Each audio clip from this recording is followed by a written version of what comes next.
के लिए business opportunities create करना हमारे लिए सबसे पहली तरजीह है। हम बैठे हुए हैं इस टाइम रुवांडा के शहर की गाली में जो दारुल खिलाफा है, ईस्ट अफ्रीका का one of the neat and clean country है। मैं इसे बड़ा पसंद करता हूँ। इसका एक शहर है मुसान से, उसकी जितनी मैंने पहाड़ों की वीडियोस बना ली दिल करे इतने दी इमीग्रेशन मैंने बुला के कोई भरावा इतने तो पासपोर्ट ले ला तो अपने टोले ਨੂੰ पूरे लैके गया। अब हर बंदे की चॉइस होती है। इमरान भाई हैं, देश परदेश रेस्टोरेंट है, माशाल्लाह मेरे दोस्त हैं, भाई हैं, मियाँ साहब के साथ अच्छा रिलेशन है इनका, हम कैसे फैमिली हैं। आए थे ये युगांडा, आप लोगों ने वीडियो में देखा होगा। कुछ इन्फॉर्मेशन शेयर करना चाहते हैं लो लेवल का, जो लोग अफ्रीका में करना चाहते हैं यानी कि छोटी इन्वेस्टमेंट के साथ, उनके लिए सबसे पहली बात हो कि रुवांडा में वर्क परमिट की फीस बहुत कम है। नो डाउट $100 है गालिबन। $100 है। वो डिपेंड करता है आपके टाइप ऑफ बिजनेस पे और जो इमिग्रेशन। सबसे पहले तो ये है कि जब आप अप्लाई करते हैं वीज़ा, उसमें आपके बिजनेस को इंस्पेक्शन करने के लिए इमिग्रेशन टीम आती है और वो डिसाइड करती है कि मिनिमम 1 ईयर है और मैक्सिमम इनका 2 ईयर्स है। चाहे वो $100 में आपको 1 साल का दें या 2 साल का दें वीज़ा, यानी कि $100 से जुगाड़ लग जाता है, हो जाता है। दुनिया के किसी भी मुल्क में इतने का परमिट नहीं। ये हो गया 1 पॉइंट। अब आप ये देखें जी। अच्छा, यहाँ पे एक छोटा सा मैं बता दूँ आपको। अभी वो जब हम आए ना बॉर्डर से, तो इमिग्रेशन वालों ने बताया मुझे कि पाकिस्तानियों के लिए वीज़ा फ्री है। आपके लिए फ्री वीज़ा है, आप आए। आपको मतलब एक होता है ऑन अराइवल वीज़ा, और मतलब आप ऑन अराइवल भी आते हैं, आप वीज़ा भी मिलेगा, कोई फीस भी नहीं है, फ्री में अंदर आए। ये भी एक बड़ी अच्छी है। इसके साथ अब दूसरी खुशखबरी बताता हूँ। एक तो ये होगी, दूसरी ये होगी है कि यहाँ पे जो कंपनी रजिस्ट्रेशन है, it is totally free with zero cost. देखिए इमरान भाई से हम इस्तेफादा हासिल कर रहे हैं। अभी हम कर रहे हैं पॉजिटिव बातें। आएंगे कि यहाँ पे हमें लवाजमात अपग्रेड चाहिए। जो मियाँ साहब ने बात की, इसका हमें पहले इल्म नहीं था। हमें ये कल रात को पता था जब हम बॉर्डर पे आए, तो उन्होंने कहा कि अगर आपके पास, जिनके पास कागजात हैं युगांडा के, उनकी तो पहले भी नहीं ना थी। तो अब उन्होंने कहा जिनके पास युगांडा के कागजात नहीं है, पाकिस्तानी, वो भले पाकिस्तान से हैं, भले अमेरिका से हैं, यूरोप से हैं, कहीं से भी आ जाए, जैसे वो हमारा बॉर्डर या एयरपोर्ट टच करेंगे उनको फ्री है। डेफिनेट, बिल्कुल। ये एक खुशाइन बात है। अब बात है कि रुवांडा ने एक फोकस किया, बड़ा रूल्स और रेगुलेशन वाला बड़ा स्ट्रिक्ट कंट्री भी है। यहाँ पे आपको तमाम वाजिबात अदा करने पड़ते हैं, टैक्स वगैरह बड़ा खास ख्याल रखना पड़ता है।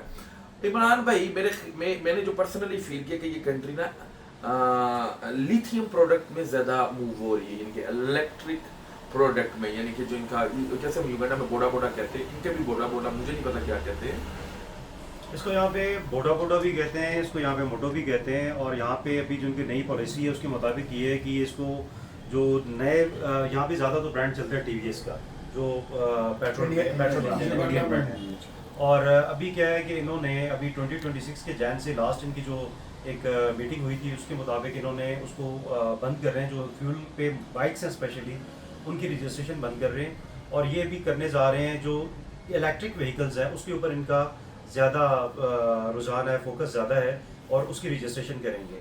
उसके बाद नेक्स्ट स्टेप इनका ये है कि जो कार्स हैं, कार्स के भी आने वाले चंद सालों में, 2 से 3 साल, 2 से 3 साल में, 2 से 3 साल उसमें भी इन्होंने उसको कम करना है। यानी अभी इन्होंने जो पेट्रोल डीजल व्हीकल्स हैं उन पे इन्होंने टैक्स बढ़ाया है। उसको टैक्स बढ़ाने की वजह ये है कि ये इसको भी EV पे लेके आ रहे हैं। अभी यहाँ पे जो गाड़ियों की रेशो है, जो सिडान में है, सिडान में या वैसे उसमें आप हैचबैक में कर ले, तो हाइब्रिड की थोड़ी रुझान बढ़ रहा है। नो डाउट कि उसमें टैक्स ज़्यादा हुआ है। जो हमारे हिंदुस्तान पाकिस्तान में आज से 10 साल पहले, 15 साल पहले शुरू हो गया था एक्चुअली, वो अब अफ्रीका में है। और इनका क्या है कि इन्होंने इसको जो है ना बिल्कुल ही पेट्रोल व्हीकल्स और प्रमोट इलेक्ट्रिक प्रोडक्ट, हाँ बिल्कुल ये प्रमोट कर रहे हैं इलेक्ट्रिक को। और यहाँ पे ये है कि अभी इलेक्ट्रिक व्हीकल्स को ये सबसे ज़्यादा जो है ना प्रमोट कर रहे हैं, और उसके ऊपर टैक्स जीरो है। स्पेशली अभी क्योंकि लीडिंग व्हीकल्स जो है जीरो टैक्स गाइस, ये बात याद रखिएगा कि इलेक्ट्रिक प्रोडक्ट को ये बिजनेस प्रमोट, यानी कि जो लोग फैक्ट्री लगाएंगे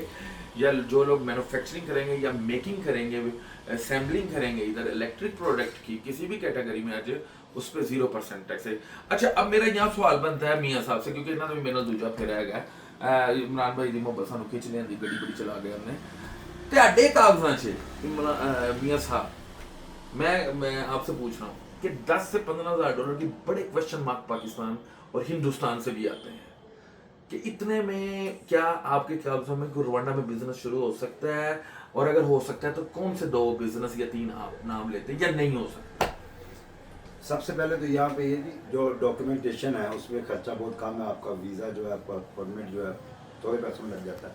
और विज़िट के लिए 500-700 $1000 की टिकट है, तो $15,000 में किसी भी जगह पे काम शुरू हो सकता है। जैसे अभी भाई ने बताया जी, आप वो ईवी जो इलेक्ट्रिक व्हीकल्स हैं वो उस पर कोई टैक्स नहीं है, तो चाइना से 3000 की बच्चे वाली इलेक्ट्रिक व्हीकल जो है मिल गई है, और आप उधर से 5 गाड़ियाँ उठाएँ, इधर लेके आएँ, और साथ में उसका सारा खर्चा वर्चा करके भी आपका 15,000 नहीं लगेगा। दूसरा बिजनेस, इसके अलावा आप जो है ना, मेरे ख्याल से, जैसे मैं चूँकि बेस हूँ युगांडा पे, मेरे ख्याल से युगांडा जैसे ये कंट्री है, बहुत अच्छी कंट्री है इन्वेस्ट करने के लिए। आप यहाँ पे रहें, नीट एंड क्लीन, और इसके अलावा इसको मिनी यूरोप कहते हैं, अफ्रीका का यूरोप कहते हैं, ईस्ट अफ्रीका का, तो काफ़ी स्ट्रिक्ट है, स्ट्रेट है।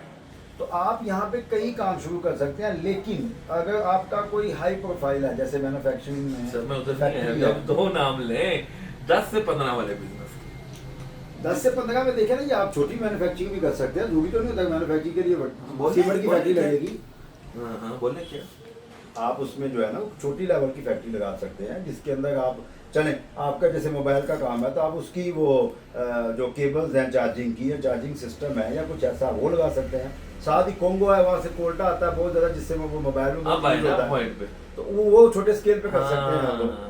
इसके अलावा और भी कई चीज़ें हैं। आगे आपके कागजों में 10 से 15,000 डॉलर में यहाँ पे बिजनेस शुरू हो सकता है। अच्छे खासे पैसे हैं इससे भाई। भी कम में एक बिजनेस हो सकता है। बोले सर, अब वो आपको है- दो ऑप्शन दिए, फिर मैं अपने वो है आपको जो स्पेशली हमारे जो स्किल्ड वर्कर्स हैं, हाँ। और स्किल्स में हमारे पास एक आता है कि इलेक्ट्रॉनिक से रिलेटेड, जिसमें मोबाइल भी आता है, जिसमें लैपटॉप्स भी आते हैं, और उनका बहुत अच्छा स्कोप है यहाँ पे। देखिए, मोबाइल हमारी नॉर्मल डेली रूटीन की एक चीज़ है, लैपटॉप्स भी हैं, हमने तो उसको भी करना है। यहाँ पे मैं एक हमारे बड़े अच्छे भाई हैं पाकिस्तान से, जुनेद भाई हैं, वो लैपटॉप का यहाँ रिपेयरिंग का काम करते हैं, और माशाल्लाह उनका बहुत अच्छा बिजनेस है। अच्छा, उसके अलावा हम अगर सेकेंडली देखा जाए मोबाइल रिपेयरिंग का, तो मोबाइल रिपेयरिंग में स्पेशली जितना बिलीव फॉरनर्स पे किया जाता है यहाँ पे, आई डोंट थिंक सो कि लोकल्स पे किया जाता है, और उसमें बहुत लो इन्वेस्टमेंट है। वो इवन ये है कि अगर 2-3 हज़ार डॉलर भी आपकी जेब में है, तो आप आके यहाँ किसी के साथ एग्रीमेंट कॉन्ट्रैक्ट करके आप बैठ सकते हैं। बट उसमें ये है कि आपकी सिंसियरिटी चाहिए, आपने ज़ाहिर टाइम देना है। पहले दिन में आके आपको हज़ारों डॉलर नहीं मिलेंगे, कम से कम एटलीस्ट 1 साल आपको अपना मार्केट बनाते हुए, इंटरेस्ट बिल्डअप करते हुए उसमें होगा। यानी कि 10-15 में यहाँ पे बिजनेस हो सकता है। उससे भी कम है, बिल्कुल हो सकता है। जितनी डिमांड है मेरे पास, मियाँ साहब ने उसके हिसाब से। मियाँ साहब ने बात की है कि मैन्युफैक्चरिंग बहुत अच्छी चीज़ है, और उसके बीच में बहुत अच्छा स्कोप है, बहुत अच्छा प्रॉफिट है। ये जो मोबाइल एसेसरीज है, स्पेशली जो केबल्स हैं, मोबाइल केबल्स हैं, अगर पाकिस्तान में भी देखा जाए तो बहुत लोग कर रहे हैं, और इसकी जो कॉस्ट आती है अराउंड कोई 20 रुपये के करीब आती है, 25 रुपये पाकिस्तानी की कॉस्ट आती है। अगर वो यहाँ पे भी किया जाए तो वो है क्या, उसकी वजह बिजली सस्ती है। अच्छा, मैं अब इस पे अपना छोटा सा मौका दूंगा, क्योंकि they have answered very good, जिन्होंने बहुत अच्छे जवाब नहीं है। मैं 2 चीज़ें देखी इस दफ़ा, प्लान निकला कि हमने अकेला की गाली पे फोकस नहीं। पाकिस्तान में 99% लोगों को सिर्फ रवांडा और किगाली का पता है। मैं आज गया मुसानजे, उसके बाद हमारा नेक्स्ट प्लान था वो जो दूसरा शहर था जिसेनी,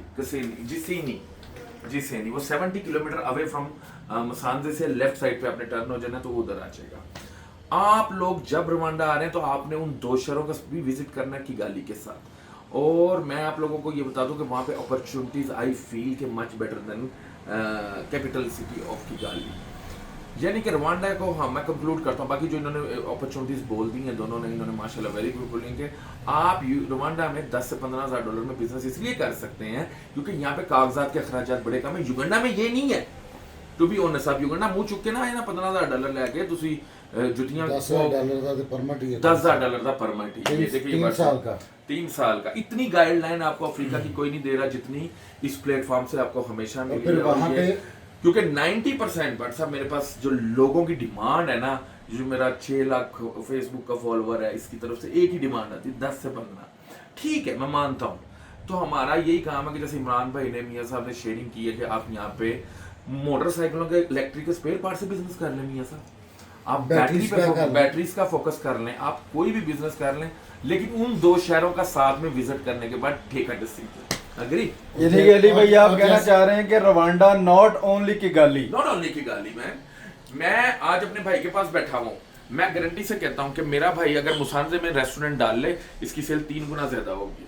मुझे नहीं पता, ये मेरी फील्ड है ना, हम समोसे पकौड़े बना रहे हैं दही पल्ले, लेकिन मैंने जो फील किया क्योंकि उसकी वजह टूरिज्म उधर ज्यादा है और 800 से 1000 घर वहाँ पे सोशल मीडिया पे डला हुआ है। हम तो खुद एक घर में रहे और हमें बड़ा अच्छा फील। फिर वो शाम को अपने बंदों को लेके जाते हैं कि आपने इस रेस्टोरेंट पे जाना, चाइनीज रोटी खाती, साढ़ा $100 का बिल आया 4 बंदे आना, कि Rwanda not only Kigali, not only Kigali. ये Other मुसांजे city पे का कंसिडर करना पड़ेगा अली भाई का। दूसरी दफा मैं 2 विजिट हो चुके हैं मुसांजे के। लास्ट टाइम जब मैं इनसे मुलाकात हुई है यूकेंडा में, पहला विजिट थी तो मैंने मियां साहब ने कहा गड्डी करो, गड्डी करके मैं बाहर लोगों का इट्स अ बिजनेस प्लेस, बस इतनी बात की गाड़ी में बैठा चला गया। अली भाई ने मुझे 8 माह पहले कहा था कि उधर दुकान बनाओ। आप इस तरफ आ जाना, हम लोग बात करेंगे। आप स्टार्ट कर लें उस पे अगर करना है मोबाइल फोन की दुकान बनाए मोबाइल फोन से रिलेटेड हट के यहाँ पे एक चीज आपको कम मिलेगी, वो है फास्ट फूड। KFC पूरे रवांडा में आपको एक KFC मिलेगा, हाँ। मैकडोनल्ड 0 है, वही की बर्गर गाली। किंग हाँ, 0 है, वही की गाली। ठीक है, कुछ भी नहीं है। और रात को 10 बजे आप KFC की अगर चले भी जाएं, खैर टेस्ट भी हम इतना को मजे का वो सर नहीं दुनिया है। का सबसे खूबसूरत तरीन वेदर, पहाड़ी इलाका रखता है रवांडा, आपको पता ही नहीं। मुझे रवांडा को प्रमोट करने की इतनी कोई जरूरत नहीं है, मैं प्रमोट कर रहा हूँ अपनी ऑडियंस को, ठीक है, मैं उनके भले की बात कर रहा हूँ। मेरा यहाँ की नेशनल, लेकिन मैं इस कंट्री पे फील प्राउड क्यों करता हूँ कि मेरे पास, मैं यहाँ अपने मुल्क का शनाख्ती कर चुका हूँ, बॉर्डर पे तो मुझे कहते हैं जा, मेरे लिए ये भी उतनी ही अहमियत रखता है मुल्क जितने मेरे लिए युगांडा रखता है। तो मेरा काम है लोगों को रियलिटी बताऊं, क्योंकि मैंने जिस दिन ये प्लेटफॉर्म बनाया था, मुझे अल्लाह ताला ने जितना प्रमोट किया, मैं अल्लाह से एक ही दुआ मांगता था कि मैं अपने लोगों को एजेंटों की गुमराही से बचाऊं और प्रॉपर गाइड लाऊं। और अल्लाह ने फिर मेरे जो दोस्त थे, ये भट्ट साहब, मियाँ साहब, ये रहमान भाई, इमरान भाई, सब ने मुझे इसलिए सपोर्ट किया कि मुझे दुनिया ने मोहब्बत दी इस चीज में कि अली भाई आपकी गाइडलाइन बड़ी परफेक्ट होती है। लो सर, आप लोग रुवांडा को 10 से 15,000 डॉलर वाले लोग जरूर कंसीडर कीजिए, घबराएं मत और move on your life. Thank you.